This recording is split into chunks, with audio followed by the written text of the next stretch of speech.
Hello, everybody. Welcome to another episode of No Rocket Ships with me, Jamie Hancock, your host.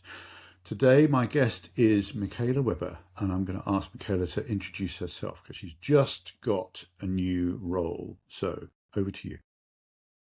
Thanks, Jamie. Super happy to be here. I'm Michaela Weber. I'm the Senior Vice President of Product at Commerce, focusing on payments and financial services. And Commerce is a next generation e-commerce platform. We've got sub-brands BigCommerce, Feedonomics, and MakeSwift.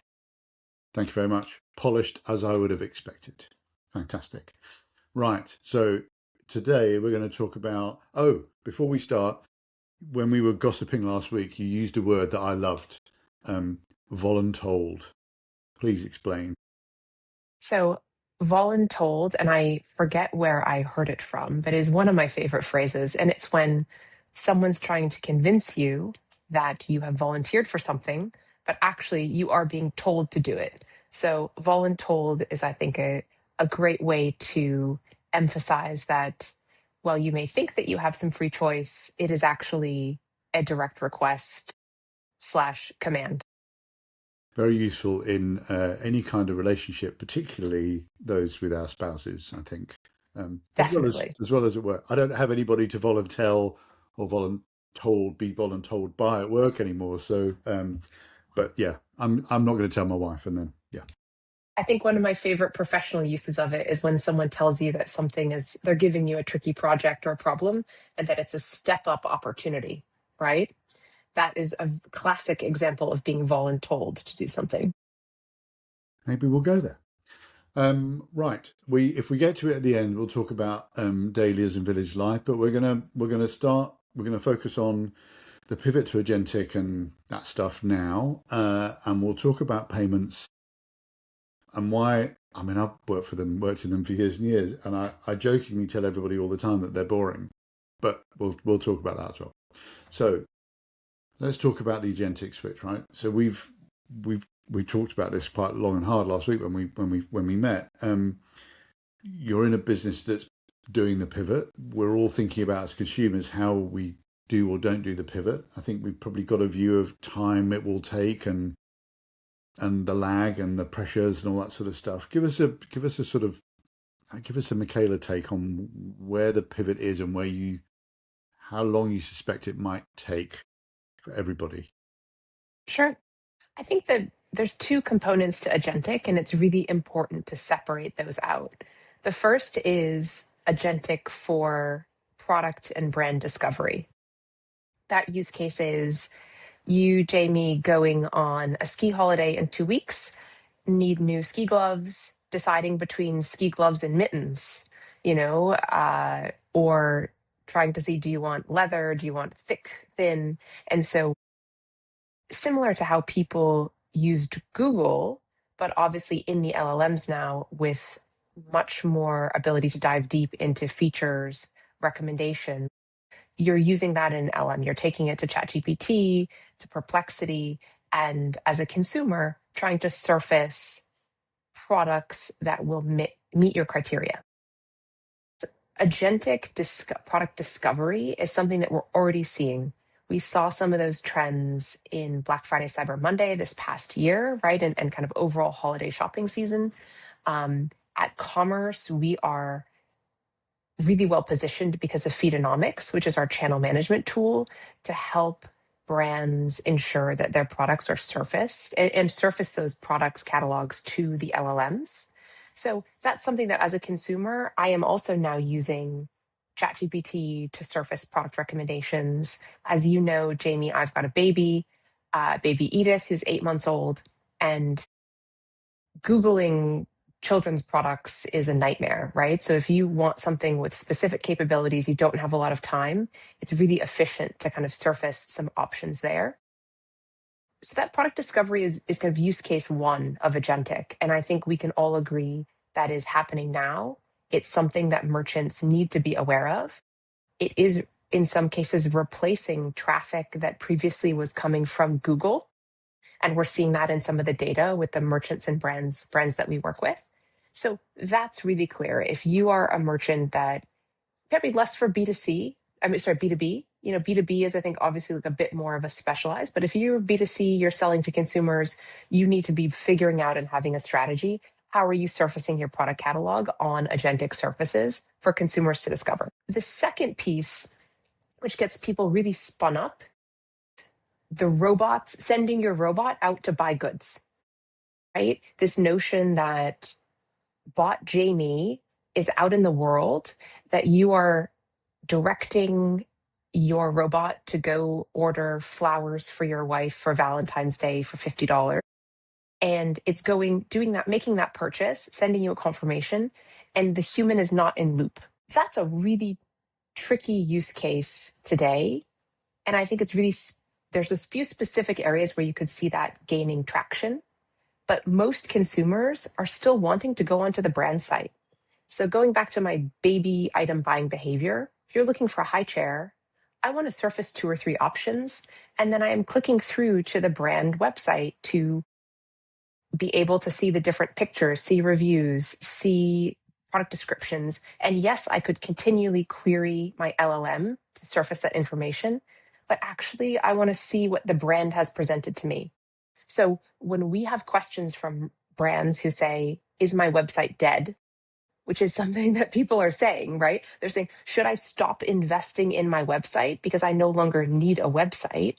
Our answer is there probably will be a small percentage of super users that may buy agentically or buy in a one-click checkout within an LLM browsing session. But no, do not stop investing in your website because a lot of consumers want to go and experience your brand there, see all the information in one place. Yeah, no, look, I mean, I have these conversations all the time, but, I start with stores nowadays, weirdly. We've still got 70 to 80% of retail being carried out in store, like Exactly. everywhere. Yeah. Digital's gaining maybe 1 or 2 percentage points a year. And of that 20% or 20+% that might be online, the robot agentic is going to be starting to get 0 point something percent in the next little while, but it will the use cases I think will be very, very specific and need to be thought through very, very carefully. But yeah, to your point, I remember when we bought our baby's first buggy, we probably drove them all. We went to shops and drove them Yeah. all because it was really important.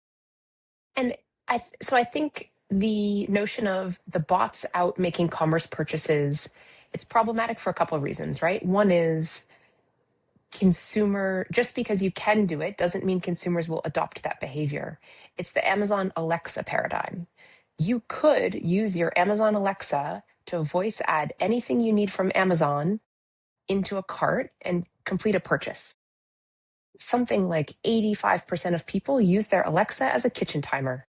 So just because you can do it, and I know because I have an Alexa and do not use it I go on my Amazon app or if I'm in a browser, and yes, that's maybe less efficient, but it's not in my workflow. I don't find that easy to use the voice activation. So just because you can do it doesn't mean you will do it. And this is it's the old adage with everything to do with new tech, right? New tech is always being shouted about by the people that invented it, built it, found all the money, and then the rest of us are sort of going. So basically, the reason that we're talking about all this stuff is that GPT flew from day one and people started using it, and it's still doing that, right? The people that are paying for GPT on a monthly basis and using it to run their lives, not me because I'm 59, but my kids, whatever, maybe you because you're much younger than me. Maybe those people really are, and they're the people that this is being driven about. But frankly, there maybe a lot of the people aren't those people haven't got. I don't know, maybe they have got the income to do to make those big purchases, but that's the reason that it's interesting. I think the question for brands, retailers, do I need to offer this ability to have an agentic checkout? So to make a purchase in an agentic checkout session? And I think the answer is yes, but right now that's not a huge volume. So it is something where we all need to monitor end consumer behavior. There are some options where you can see agentic checkout and sending your robot out to do something for you and make a purchase as really logical. So I think, posted, is it 300 use cases that you have? So remind me, I think one is the school camp list. It's the whole idea of your kid coming home from school with a list that actually they don't give you because they forget until 3 days before the school trip.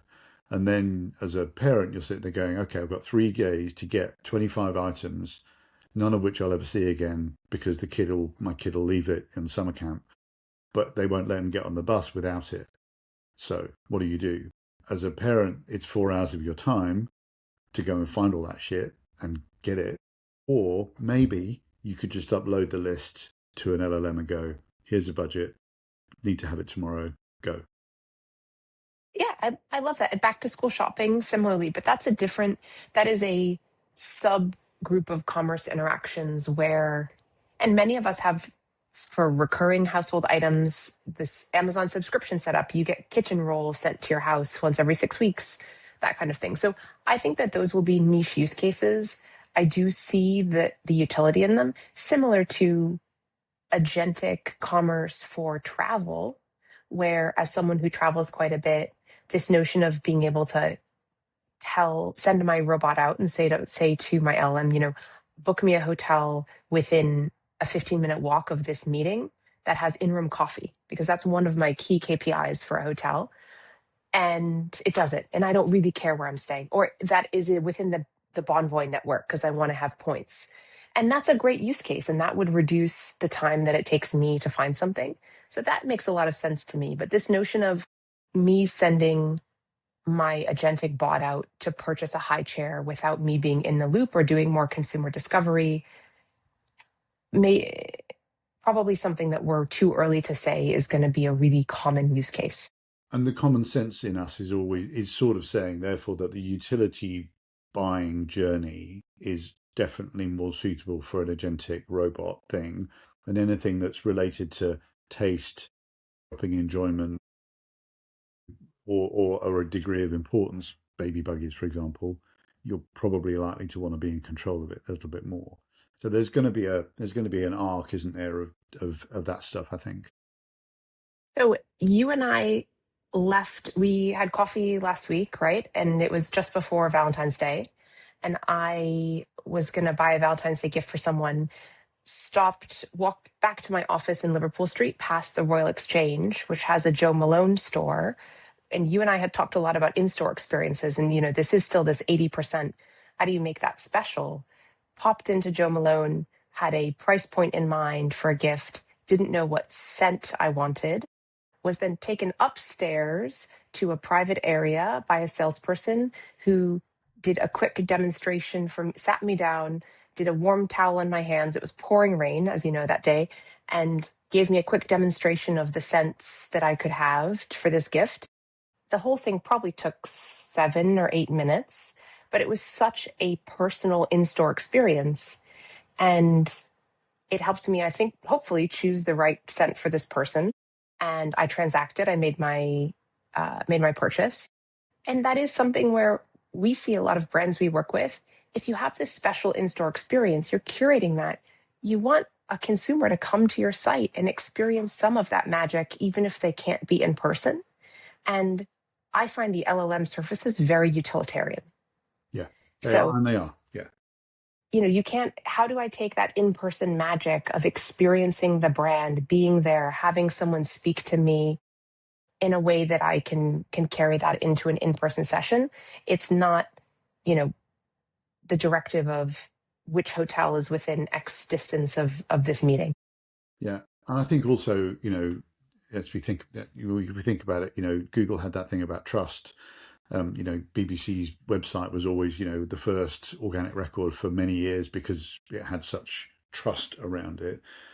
LLMs, I think, are struggling to find content with high trust metrics at the moment, but they're over-indexing Trustpilot and Reddit, which are notoriously untrustworthy sources, because there's just so much content there, right? So there's a whole load of improvements to be made in those areas. I mean, I think you have raised something that I forget who I was chatting with. Maybe it was even a year ago. And they said basically the LLMs are trained on Reddit, which I'm in my mat leave and with the baby, I actually found Reddit to be a really, really useful source of decent advice, non-medical advice. And it's kind of Reddit. It's an easier interface to use for Reddit, but you need to understand that going in, right? I mean, it's not necessarily a Oxford dictionary or formal encyclopedia. If we thought Wikipedia was unreliable, Reddit is, Yeah, there you go. times 30. Okay, and then finally, talk to me about payments and agentic, because obviously we'll segue probably there, but you know you've actually spent a long time in payments, WorldPay, Molly, um, but you were properly financially trained in banking before all of the rest of that stuff, right? So you're a proper financial services person. Um, Talk to us about payments in the new landscape. What role do they have? Why are they important? Because I get the sense that they are important. They are important, and I think this they're important for a couple of reasons. So one is all the evolution we've seen in e-commerce and transactions, and anyone who's using Apple Pay or Google Pay on their Apple Watch on their phone as a transit pass, using Apple Pay online, using Stripe Link, PayPal Fastlane, Shop Pay as accelerated checkout, understands the power. Uber, for example, right? What's Uber as a payment is a payment method. You don't even feel like you're paying when you're in Uber because it happens outside of pre-consented. Apart from the So, weird two receipt thing on Uber, which is oh, just, because post tip, yeah, God, man, my it's accountant. because they have to recharge your card. So, okay, the we understand the power of that, and from the data that, for example, if your checkout takes longer than 2 minutes, 60% of consumers will drop out. So, as a brand or someone that is selling to an end consumer, B2B or B2C, because B2B purchasers are consumers too, right? They're humans there. You want to get through people quickly, but you need the consent, you need the right information to prevent chargebacks, to prevent fraud. So the real agentic payment question, which is so interesting, is how do you make it easy, but also put up enough friction and authentication to make sure that Jamie's aware that Jamie's agentic bot is out ordering that 50-pound bouquet of flowers? Because as a merchant, that is the scariest thing for me. We work with a lot of well-known brands some of whom have fraud issues, not because of their own fault, but because there are bad actors.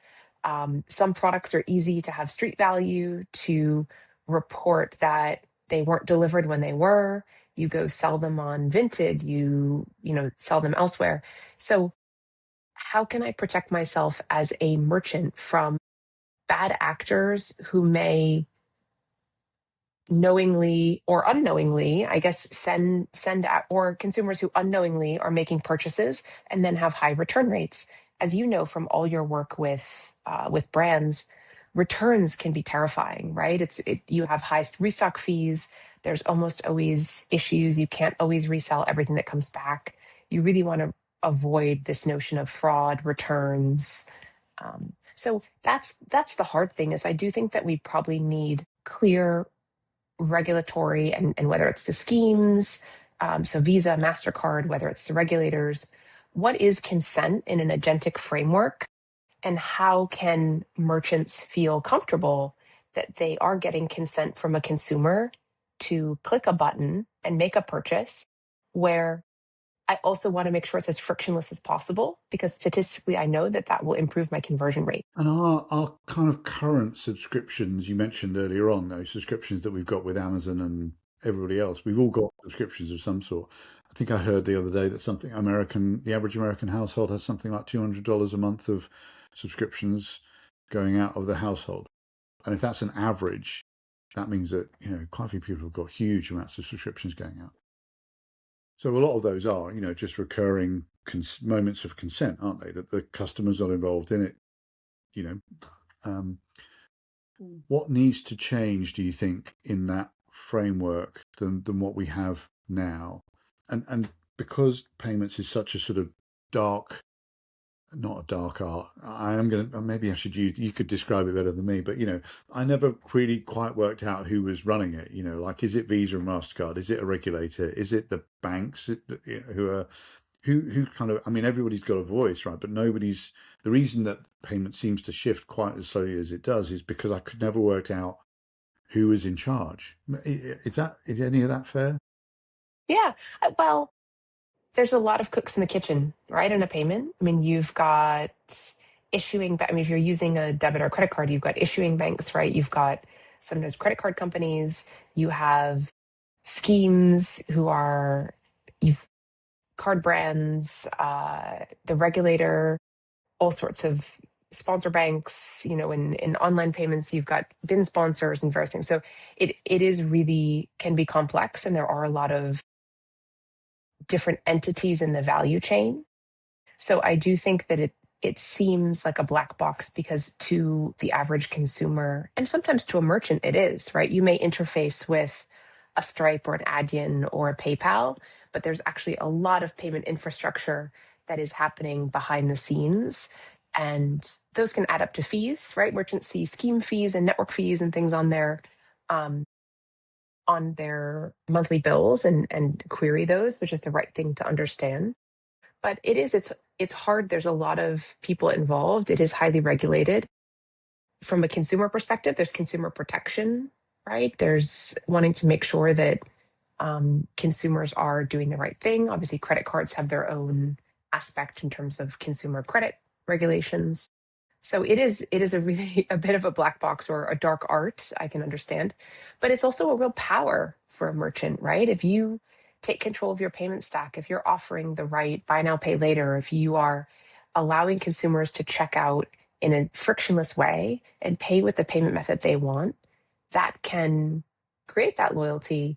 And from a subscription perspective, I think we've all experienced having subscriptions that you aren't using the product, but you forget to cancel or yeah, keep forgetting to cancel. I think I was subscribed to the Times of London for like 2 years after COVID because I couldn't get through the phone jail to actually cancel it. So they were getting my £5, every month. And I just, at some point you just give up. I think subscriptions are a powerful model for the brands that we work with, as long as you do allow people to manage their subscription appropriately and have some way of canceling.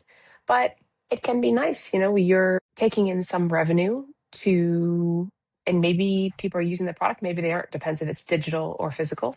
Um, or like me, you have Ocado on a recurring subscription, and every once in a while, the Ocado person turns up with groceries. You forgot they were coming, never edited the order, and it's like a big surprise. Or you book 18 grocery shopping slots for Christmas, put two or three things in each one, and then forget that they're all coming, not all of them. And then, like we did last Christmas, there were three deliveries last Christmas of like five things. No. Which we just sort of forgotten that do you know what I mean? Because like you just had forgotten that that wasn't the main shop, that it wasn't another turkey. We didn't get three turkeys, don't worry. But there were some accidental grocery moments at Christmas. When I first moved to London, a friend of mine who was living here said, "Oh, the thing to do is just put a bottle of champagne in your Ocado as the recurring item. So if you forget to edit your order, at least you've got champagne coming because I think it has to be £40 of value." And so that was my standing Ocado order. And then a couple times of just having champagne show up, I realized actually it's better for me to just have some milk and bread and bananas.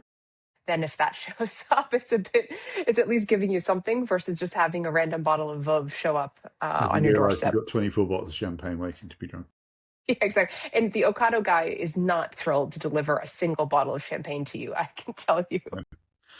Um, so, slightly jokingly, we've talked about payments now quite a lot. And now, of course, I'm going to feel guilty asking the question, but in the ecosystem that we all work in, e-com, digital, whatever, payments is regarded as like the afterthought, the sort of almost the ugly child in some ways, and certainly being quite boring. Klarna sort of made it all quite juicy for a while, and now it's sort of almost reverted to type. And yet, when you look at the Shopify revenue model, for example, payments is a massive part of their revenue model, et cetera, et cetera. It's so important. Why do we all slightly glaze over, and what should we be doing? Merchants alike, right? As you know, I run this big community of merchants. And you were right when you said earlier on, some of them have got incredible chargeback statistics, and everybody else in the group's going, "How are you doing that?" So it's so important, and yet it's almost like the spreadsheet people, the people that don't like spreadsheets, can't deal with payment. You know what? That is such a great analogy. And I think the challenge is it seems intimidating. So people don't want to, don't take the effort to try to understand it. Um, and, first of all, some of our small and mid-sized businesses that we work with, I mean, they have so much going on, right? You can understand that they don't feel they need to be a payments expert in addition to running their growth, being kind of their de facto CMO, their de facto chief sales officer, managing fulfillment. There's so many things going on in a business, but payments is the door to revenue, right? I mean, you need to invest and look at your payment stack and at least understand what can and should be optimized to meet your end consumer needs, because that is how you get paid. Otherwise, if it's hard for people to pay you, then you're going to lose business. And this is a real frustration for me. And I don't know that I'm always as clear as I want to be when I'm talking to brands, where sometimes they say, well, actually, I pay X today. And so I don't want to move to Stripe because it's going to cost me more. And I always try to walk them through, yes, but or I don't want to offer Klarna because Klarna is expensive. And it is expensive to a merchant, right? It costs you more to offer than a normal card payment. But offering a payment method of buy now, pay later, or moving to a more modern processor like a Stripe or an Adyen, there are significant benefits to your business, which could be better fraud handling, higher conversion rates. You need to understand the math because actually it could end up being more revenue at the end of the day, even though you're technically, yes, paying a little bit more per transaction. And so that's the real nuance and understanding is people say, oh, payments, it's so expensive. I don't want consumers to pay card. I want people to pay on open banking. This is a real theme that we have with some of our B2B customers. Well, I don't want to pay a card fee. Okay, I understand that. That 3% can be a lot to your, roughly can be a lot to your business. But let's talk through how your customers interact with you, how they want to pay you, and what some of the consequences could be to not offering cards. If you just push people through an open banking flow, some businesses can, and that helps keep their costs low. But it's not just a cost center. Payments is not just a cost center. It can be a real asset to your business. But as a brand, you need to take the time to understand your end consumer, what you're trying to get out of it, your buyer journey, and then how payments can come into play to help enhance that. I always used to think it was interesting years ago, wasn't it? That there was a demographic that were the PayPal people, and there was a demographic moved on beyond that. They were the Klarna people. Even the not pay now, not the pay later guys. They were just the Klarna people because they were buying on mobile. Is there another trend beyond that of the sort of almost the Gen Zers and the younger group beyond those now, or is it much more mixed? It's interesting. So for a hot second, we thought it was maybe going to be the crypto people, right? Where everyone was paying with crypto. And we actually just got an RFP the other week where pay with crypto was one of the key requirements. And I was quite amused by that. I would say there's a subset of Apple Pay super users, right? So that's something that brands are seeing. Certainly Klarna and kind of buy now, pay later. And there's a network effect with Klarna now where because Klarna has made themselves also a bit of a marketplace where consumers are going out knowing that they have certain borrowing power with Klarna, going out to seek out brands where they can spend, quote unquote, that borrowing power. So I think Apple Pay super users, Apple Pay is really easy. Klarna, if you're in the flow, is really easy. And then I would say PayPal does have a really strong contingent of consumers who view that as a real high trust payment method. And they've made some great improvements to the app experience. I don't know if you've used it recently, I, but it is I, much Yeah, I'm one of those easier. people that sort of if I'm on a site and I feel slightly nervous, I'll go to the PayPal version. Yeah, it's trust. It's a trust thing, right? So they've really capitalized on that, and that's become a much slicker flow, especially on mobile. So I do think we see improvements for each of those demographics, but beyond Apple Pay, I don't think we've really seen the next big thing. I mean, for a second, we thought it was going to be biometric payments, chips in your hand and all sorts of things. And I think Apple Pay having that biometric authentication on your phone, or Google Pay similarly, that seems to satisfy some of those consumers that want to use those methods really commonly. I'm going to give you a now. I know that we've talked a lot about paper without talking about commerce, actually, and I'm just going to give you a moment. If you want to tell me anything about commerce's strategy, anything that might be going on, please do. And if you haven't, if you don't want to, please don't. I think it's so we're formerly the artist formerly known as Big Commerce, right? We had a rebrand in the summer of 2025 to Commerce, and the driving force behind that was BigCommerce had acquired Feedonomics, the channel management solution, and then also MakeSwift, so a brand visual editor, and wanted to bring those three entities under an umbrella brand because each of them we have some customers in common, but also distinct consumer bases. For example, for Feedonomics, we actually have quite a high percentage of customers that are on Shopify as their core platform. So Feedonomics is platform agnostic. So commerce has had a lot of really exciting developments. We've got a new chief product officer as of last year, Vipul Shah, who's actually my boss. As you know, Travis Hess, our CEO, has now been in seat for about 18 months. And what you've seen is a real shift towards enabling our brands that we work with for agentic, utilizing Feedonomics as a channel management solution for that. Also, we've launched Feedonomics Surface, which is allowing smaller brands, smaller merchants to have kind of a self-serve journey with surfacing their product catalogs on channels. And we've got some really exciting developments for MakeSwift coming out this year as well. And then I'd be remiss not to mention we're launching our own payment solution, BigCommerce Payments, which is powered by PayPal. That's coming out in the second quarter. So a lot of really exciting developments for the merchants that we work with, and watch this space for more big features getting shipped this year. So it's been a really exciting time, busy time for everyone. I think we all feel like we've been off to a flying start this year, but really excited to see what's happening coming up. And we do have our big brand event in our big launch, not launch event, regional customer and partner summit in April, Commerce Live. So that's something where we welcome prospects, customers, partners to kind of come in and hear from our leadership team, hear what's next. And that's going to be in mid-April. So we're really excited about that. Hope we see lots of people there. You might even see a 59-year-old bald man with glasses emceeing that particular event. I don't know who he is, but he looks a bit like Harry Hill. Yes, exactly. I mean, people should come for the jokes, right? Are you working on your monologue? Swearing. There's a swear. I think we probably need to negotiate how much swearing and how much. Yeah, but we'll get there. It'll be fine. Now, finally, so I thought, what was it? I mean, we just talked all about shopping and consumer behavior and agentic and not. We had a conversation about flowers when we were chatting last week, right? So you, I believe, live in a lovely little village and grow dahlias. I don't think you knew you were growing dahlias. They just happened to be dahlias and were in the garden, right? So my story also relates to commerce because it was 3 or 4 years ago.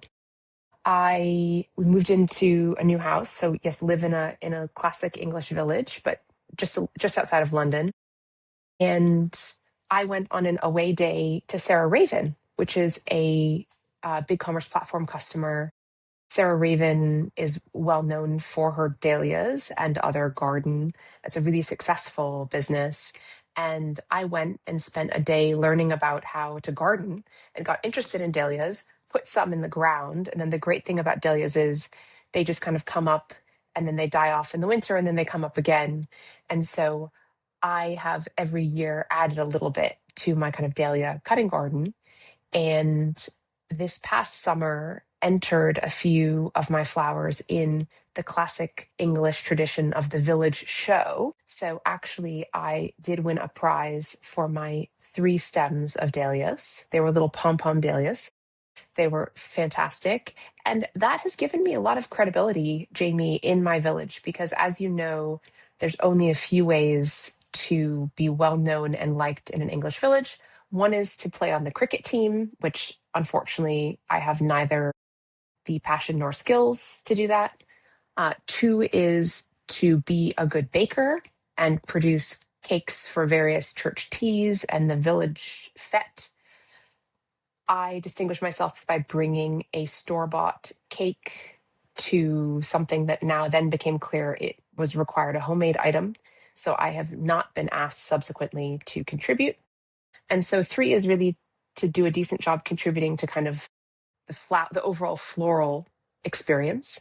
And so I've got a long way to go, but I have learned a lot in the past few years thanks to Sarah Raven. And I think I gave you the nod of this company that I'd forgotten the name of at the time, but they're called Petite Peonies, who I found on TikTok a couple of years ago. This guy, David, makes lovely, very emotional videos about his peony farm. I have no idea where it is in the UK, but I subscribed to his to Petite Peonies for my wife last year and got deluged with, I think, 3 deliveries of peonies in the spring. April, I believe, is when they start arriving. And this year I've gone all in and bought the max whatever. So I have no idea what's coming, but I think we're going to get a peony bombing at home from April onwards. But I gave you, so he sold those. I think he sold them all out, right? They're unavailable now. That's right. After I chatted to you, I went on the website and the I think it's the VIP, the very important peony subscription is out. But I did order myself a bunch to come. I guess whenever they're ready, they ship, which is the best kind of e-commerce, right? Where he's kind of says, no, it's not coming in 24 hours. It's just coming when I send it. So at some point in April or May, I will also be receiving a bunch of peonies. But that's, I think, great. It's always nice to have something cheerful and love supporting some of these small businesses. And what was actually really sort of slightly spooky is that I got home that evening that we had coffee, having told you, and my wife sent me a picture saying there'd been a delivery from Petite Peonies, and I was like, hang on, what is this? And they were just testing a new delivery method, a new packaging method, but they sent my wife, some very lovely smelling something else. I have no idea what they are, but yeah, how very weird, spooky that they all arrived on the same day. He's clairvoyant, the Petite Peonies farmer. Great. Right. Now, I think we're done. Thank you very much, Michaela. Lovely to talk to you. Lovely to see you as always. And thank you very much. Great seeing you.